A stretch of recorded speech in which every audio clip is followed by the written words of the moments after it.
Iki ni ikiganiro menya byinshi. Wenda mubyumva henshi ariko mutazi neza ngo bikora bite.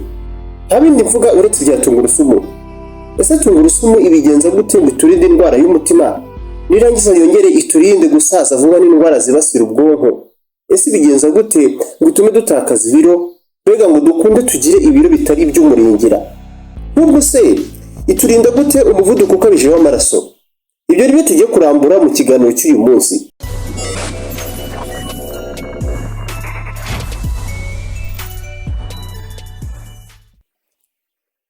Nkuko tubikesha urubuga rutangaza inkuru zerekeye ubuzima cyangwa se zerekeranye n'ubuzima ariko rwitwa www.healthline.com. Iyo abarwayi bazaga kumwivuza icyo gihe hari ubwo yabandikiraga tungurusumu nk'umuti ku ndwara zitandukanye. Ibi bigaragaza ukuntu tungurusumu yabayeho kera cyane ukurikije icyo gihe uwo muganga yabereyeho. Ibyo binagaragaza agaciro yari ifite nk'ikimera kivura. Siyansi igezweho muri iki gihe nayo hari ibyiza byinshi bitandukanye bya tungurusumu ku buzima bw'umuntu yamaze kwemeza ni mu bushakashatsi butandukanye. Tungurusumu nk'ikimera ni ikimera kibarizwa mu muryango umwe n'uw'ibitunguru. Ikaba ishobora kwera mu bice bitandukanye by'isi, yewe ikaba ikoreshwa n'abantu batandukanye nk'ikirungo mu gihe bateka kuko ihumura neza kandi ikaba inatuma ibyo kurya biryoha kurushaho. Sulfur cyangwa se safa ni ikinyabutabire. Ikinyabutabire kiva muri tungurusumu yigeze mu mubiri nyuma y'uko umuntu ayiriye. Mu nyuma igifu kikayisya cyangwa se kirayisya, ubundi igakwira mu mubiri wose. Iki kinyabutabire ni nacyo gituma ihumura kwa kundi ihumura. Nawe murayizi. Tungurusumu igira intungamubiri nyinshi ariko ntibyibushya kuko ntiyigiramo cyangwa se iyigiramo calories cyangwa se ibyitwa kalori nkeya cyane. Ikungahaye cyane kuri vitamine C, vitamine B6 ndetse na manganese, ikagira n'izindi ntungamubiri zinyuranye.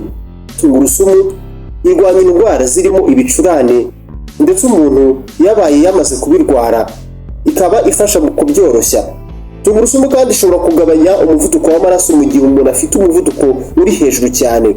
Ku muntu ufata urugero ruhagije rwa tungurusumu bimufasha neza iyo aramutse agira ikibazo cy'umuvuduko w'amaraso uri hejuru ibizwi nka hypertension.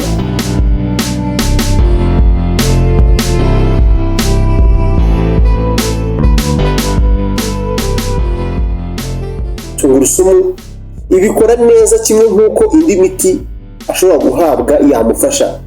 Tungurusumu inagabanya ibinure bibi mu mubiri bityo bigafasha umutima gukora neza ndetse bikanawurinda indwara zitandukanye. Aho ni ku mutima.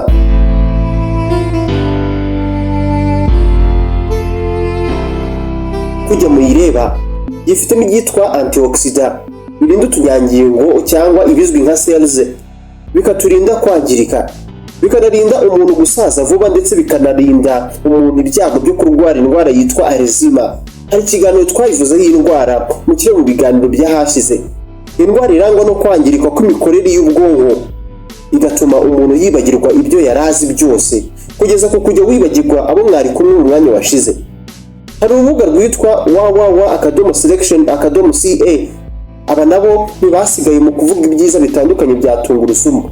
Bavuga ko yakoreshwa mu kuvura udusebe duterwa n'umuriro n'ibindi. Nk'urugero, hari ubwo umuntu abyuka afite uduheri ku munwa tumeze nk'uturimo amazi cyangwa se tumeze nk'udusebe duto, bakavuga ko aba yatwitswe n'umuriro wa malaria cyangwa se umuriro muri rusange wo mu mubiri. Muzabigerageze iyo ushyizeho tungurusumu itwumisha vuba vuba. Tungurusumu kandi ikaba irwanya udusimba twangiza ibimera cyangwa se twangiza indabo mu busitani. Ndetse utu dusimba utwinshi twangiza cyangwa se mutwangiza indabo cyangwa se ibindi bimera bimwe na bimwe ntidukunda tungurusumu. Bishobora kuba ari nayo mpamvu uyu munsi hari abakora umuti w'umwimerere wica udukoko turya indabo n'ibimera bimwe na bimwe bifashishije tungurusumu. Tungurusumu bayivanga n'amavuta batekesha, amazi n'isabune y'amazi. Ibyo byose bakabishyira hamwe mu ipompo, ubundi bakawutera umuti cyangwa se urwo ruvangitirane bakarutera mu bimera udusimba tugapfa.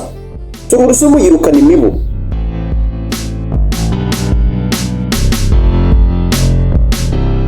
Abahanga baracyakora ubushakashatsi kugira ngo bamenye ikintu kiba muri tungurusumu kirukana imibu. Gusa ikizwi nuko imibu idakunda tungurusumu na gato, ntabwo ari abashuti. Ubushakashatsi bwakorewe mu Buhinde bwagaragaje ko abantu bisigaga tungurusumu ku maboko no ku maguru imibu yabahungaga. Niyo mpamvu uyu munsi umuntu ashobora kwikorera umuti w'umwimerere wo kurwanya imibu yifashishije amavuta ya tungurusumu, akayavanga n'amavuta ya vaseline, akongeramo ibishashara by'ubuki bitunganyijwe cyangwa se byatunganyijwe, hanyuma ubundi ukisiga urwo ruvangitirane imibu ikaguhunga.